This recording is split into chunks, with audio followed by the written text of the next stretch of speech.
Fact or fiction? Malachi used to get, do you know floss? The floss to floss your teeth? Yeah. Yeah, he used to get that and catch lizards, tie it around their necks and walk them like they were his dogs. Hey? What? So his pets. Yeah. Wow. Fact or fiction? Whoa. Mel is like a bit of a weirdo. Fact or fiction? He used to take them for swims too. I don't know, judging from that Instagram thing today. He's capable of anything. I think true. True. True. Far out, there must have been True. some weird things happening at Penrith, hey? I reckon it's true. I'm the Tiger King. Carol Baskin killed her husband, whacked him. Can't convince me that it didn't happen. Fed them to tigers, they snacking. What's happening? Carol Baskin. Whoa. Like a king. Oh. What It's about true. this one? It's Fact true. or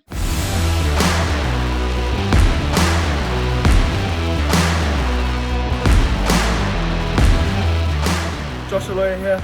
As a middle unit and front rower, lock, I just want to talk about a few things that go through my head when I'm about to make a carry. So the first one is I want to get on the ad line. Whether it's off a hooker or off a half, I want to get the ball on the ad line. That way I know that every step I take is a meter gain. After that, I want to get the ball nice and early. That way it gives me time to look up and see what the defense is doing. At that point, then I'm going to decide whether I want to isolate someone and run over them or use my feet and get in between spaces. So 1, I'll get on the ad line. 2, get it early. 3, make my decision whether I want to run over someone or go through spaces. Those are just a few key points that go through my head when I'm going to make a carry.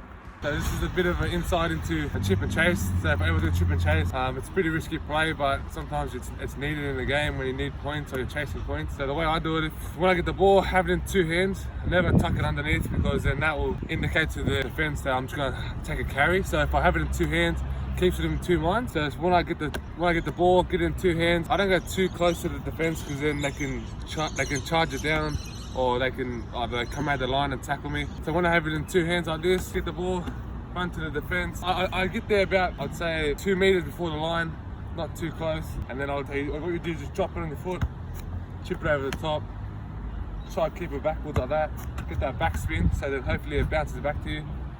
Hey guys, today in my footy breakdown I'm going to run through how I defend a 40-20 and my process I go about. I was going to do it on the field, but it's easier to show you on paper of what I do. Alright, hopefully you get something out of it. First things first, you'd obviously do your video on your opponent, knowing what foot they kick off, what side they like to kick off, and trying to pick up on signs from previous games of what their process is before they kick the 40-20. One big factor in protecting a 40-20 is using your wingers, working as a team. There's a thing called pendulum where you'll go side to side. I'll show you on paper. So for example, pendulum, if the play the ball is here and they're kicking down there, I'll obviously stand here as the fullback and my winger will be back here and this wing will stay up. But if they shift the ball over to here and end up getting tackled there, then this winger will come up, I'll come across, and this winger will fill in here.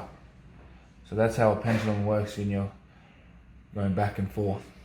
For me, I work closely with my wingers using the pendulum. Without them, it makes my job nearly impossible. So the more you can work together as a back three, the better the outcome will be.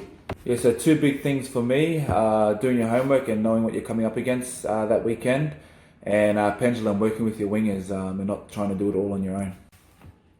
Remember, that's my process as well, so people might have different views and what they believe in, but at the moment that's what's been working for me and how I go about defending a 40-20. Thanks guys. Hey everyone, Will Hopewadi here from the Canterbury Bulldogs. I'd love to give you an insight behind my thought process, behind the skill of quick hands. Each player has their own different methods and techniques, but I'd love to share with you what works for me.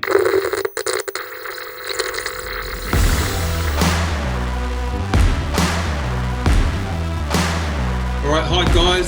Today on T Talks, I'd like to talk to you guys about our key principles and what we stand for. That's integrity, loyalty, and honesty.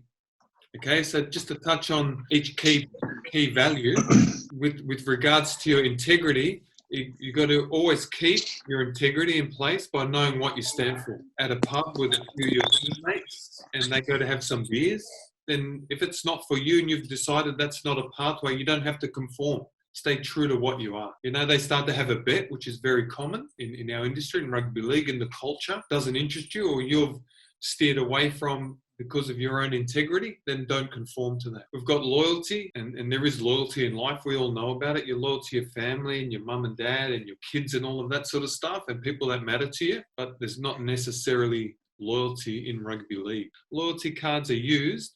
A player can use it and the club can use it. A club will use the loyalty card by saying, you've been here long, this is when you're in form. When you're in form and you're killing it, the club will say, don't go anywhere else. Pull the loyalty card and say, be loyal to us. We've had you here for this amount of time. That's how they use the loyalty card. And then it gets used as a player as well. When your form's not good, you're coming off contract. If things are struggling around you, then you pull that card and say, hey, be loyal to me. I've been here long enough. There's terms and conditions with those in our industry that we're in. It's being honest to yourself and the people around you. When you talk about yourself to yourself, when we're all in those mental states, is to be honest. We don't need to pretend we're something we're not. To be honest to yourself, like I said, the people around you, the people you love. When you're lying, it's hard to stand behind it. But when you're honest and telling the truth, you can stand there in front of anyone and back yourself. Help the guys around you. Help the guys you're competing with. You're competing with the guys in your team first and foremost. You're competing to get your position. You can't play against the opposition or compete against them before competing and winning your spot in your team. But even though you're competing with them, help them up. If they need to kick them to injure them to take their spot, if you understand that you help people around you, you can only bubble to the top. You become unstoppable. Good things come to good people. You hear me say this a lot. I believe in it. Keep being good, being a good person, and it's part of life and the position we're in with footy. It's big now because we're inside it, but it's only going to be a small part of your long life. So that's T Talks for this session today. Hopefully it can give people a clear understanding of what we stand for and what we hold in high regards.